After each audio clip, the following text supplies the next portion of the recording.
Hey everyone! Chapter 15 is pretty long, so I'm going to read this one all by itself. It happened like this. I was walking Butter in circles, practicing making him turn. I heard a sound like a hoof coming from the road, and I stopped to look, but I couldn't see yet anything through the trees. A plane took off from the airfield and screamed straight over our heads just as the horse and rider came into view. Butter didn't mind the plane. He saw dozens of planes take off every day. But the other horse, a big brown one, wheeled in fright. His rider pulled the reins sharply to keep him from bolting, but he wheeled again and then jumped forward, off the road and onto the verge, nearly chesting the stone wall into our field. The rider bounced loose in the saddle, and the horse, frantic, made a sudden leap up and over the wall. The rider tumbled sideways and disappeared. The strange horse galloped straight for Butter, reins flying, loose stirrups walloping his sides. Butter spooked and spun, tossing me, and together both horses ran to the far side of the field. They galloped about for a bit, the idiots, but I wasn't paying attention to them. I ran for the fallen rider as fast as my bad foot would let me. I recognized her, the little iron-faced girl, the one who called me out. She lay face down in the muddy weeds on the verge. I scrambled over the wall just as she, blinking, rolled herself over. She opened her eyes and let out a string of curses that would have been at home in my lane, let alone the dockyards.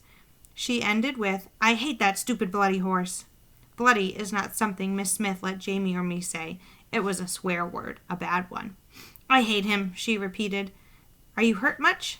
She started to sit up and then fell back, nodding. "Dizzy," she said, "and my shoulder hurt something awful. Bet I broke my collarbone." She touched a place below her neck and winced. "My mother broke hers last year hunting. Easy to do. Where's the wretched horse?" I looked over the wall, grazing next to the pony. Acts like nothing's wrong. She pulled herself slowly to a sitting position. "He would. I hate him. He belongs to my brother." She started to stand, gave a small cry, and sat back down with a thump. Her skin went pale, then an interesting shade of gray. "Better stay still," I told her. I went to fetch the horse. His front foot was tangled in the reins, but otherwise he seemed fine, and he stood politely while I untangled him. He was bigger than Butter and far more handsome. Beautiful, shiny coat, long, elegant legs. He sniffed my hands the way Butter often did. "No treats," I told him. I started to walk him back to the girl, but honestly my foot hurt, and also the horse was so pretty. I pulled the reins over his head, put my good foot in to the left stirrup, and hauled myself aboard. The saddle felt snug and comfortable after the loose sliding expanse of Butter's bare back. I couldn't put my bad foot into a stirrup, but I liked the feel of the stirrup on my good foot. I gathered the reins up, and the horse delicately arched his neck. I thumped him with my heels, and he nearly bolted. My mistake. Clearly the horse responded to much softer signals than Butter. I pulled him back and used my legs very gently. He walked forward, a fine, long, striding, loopy sort of walk. Now the girl was standing, hanging onto the wall. She called, "Take him around by the gate." I had a better idea. The horse had jumped in. It could jump out. I kicked him forward, and he took a few enormously bouncy strides, then settled into a nice smooth run. "Oh," I thought, my breath catching in my throat, "this is what it felt like to move fast, without pain." I pulled on the reins and aimed the horse straight for the wall.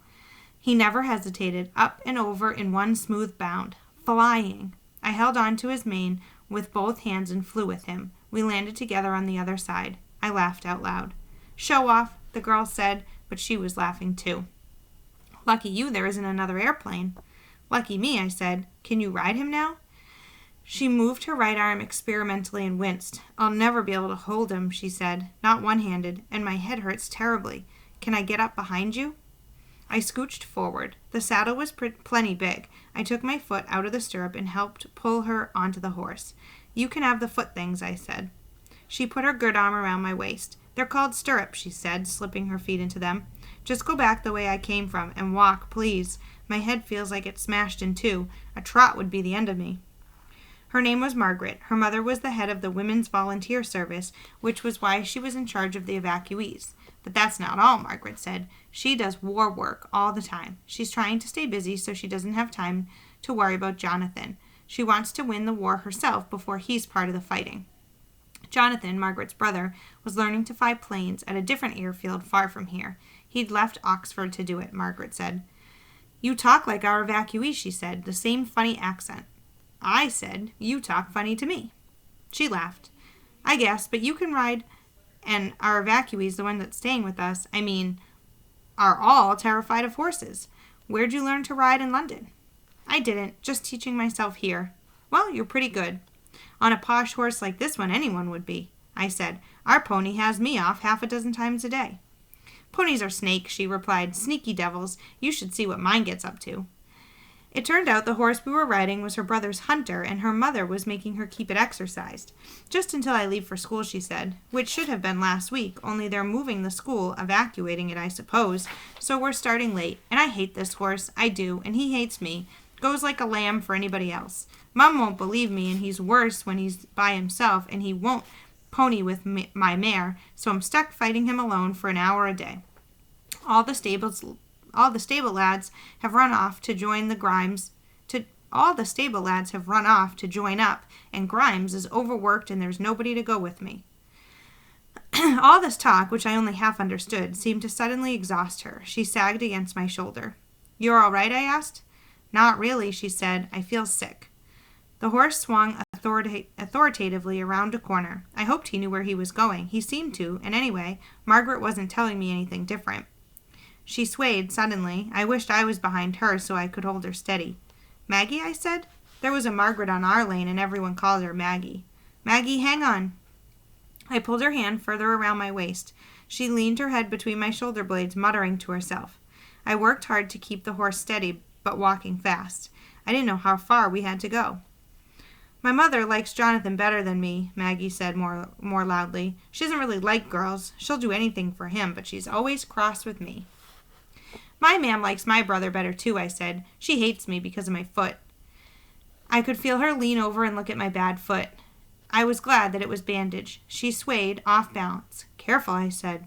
She said. "A brewer's cart ran it over," I said. "Oh," Maggie said. "Well, that's a silly reason to hate you." The horse clomped on. Maggie's head bounced against my shoulder. "It wasn't a brewer's cart," I said after a pause. "It's a clubfoot." That word the doctor had used. "Oh, clubfoot." Her voice slurred. "I've heard of that. We had a foal born with clubfoot." The horse turned again down a long gravel drive, planted on both sides with straight rows of trees. He stepped faster now, swinging his head. Maggie groaned.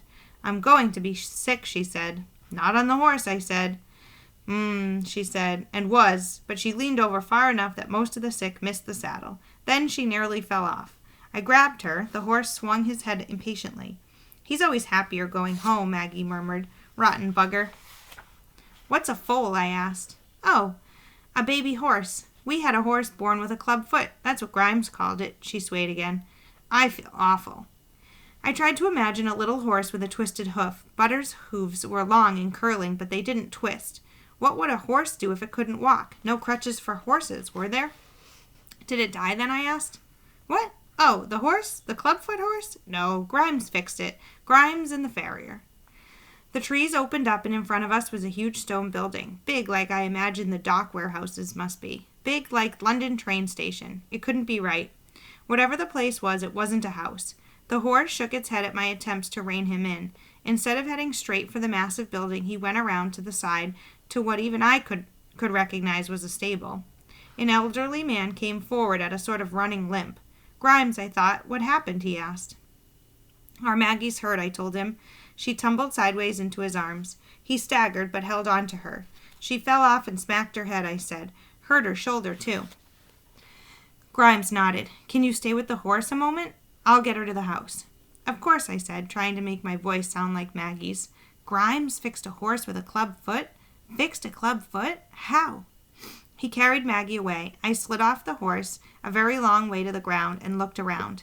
There were stalls just like the closed-up ones at Miss Smith's house, only more of them and fancier and mostly occupied. Horses looked over the open tops of the stalls, half doors, their ears pricked with interest. Some of them made little murmuring sounds. I led Maggie's brother's horse into an empty stall. The horse thrust his head into a water bucket and then into a pile of hay. I got the saddle off him, not hard, just buckles under the flap bits, and slung it over the door. Then I got the bridle off. I shut the horse in the stall and carried the tack and bridle to their storeroom, which I found without any trouble. On One row of racks held saddles and another bridles, and I put the kit I held into the empty spaces. I wandered around looking at the other horses until Grimes returned. "Thank you," he said. "She's in bed now, and my lady has phoned for the doctor. Don't think there's anything more we can do. She doesn't know where she is right now. You get that sometimes with a smack on the head." "She seemed all right at first," I said. "She got worse as we were going." "I'm not surprised." He pointed to my foot. "What happened? You get hurt too?" I looked down. A small blood stain was seeping through the bandage. "Oh," I said, "it does that sometimes when I don't have my crutches." I hesitated and then added, "It's a club foot." Grimes didn't offer to fix it. He nodded and said, "I'll give you a ride home in the car then." Grimes took me home very nicely. He thanked me for helping Miss Margaret. I told him I was glad to, especially since it meant I got to ride such a big fancy horse. He laughed a bit at that and patted my hand, which was odd but okay with me. I felt completely happy as I went through the front door. I was totally unprepared for Miss Smith's rage. And we'll find out about Miss Smith's rage in chapter 16.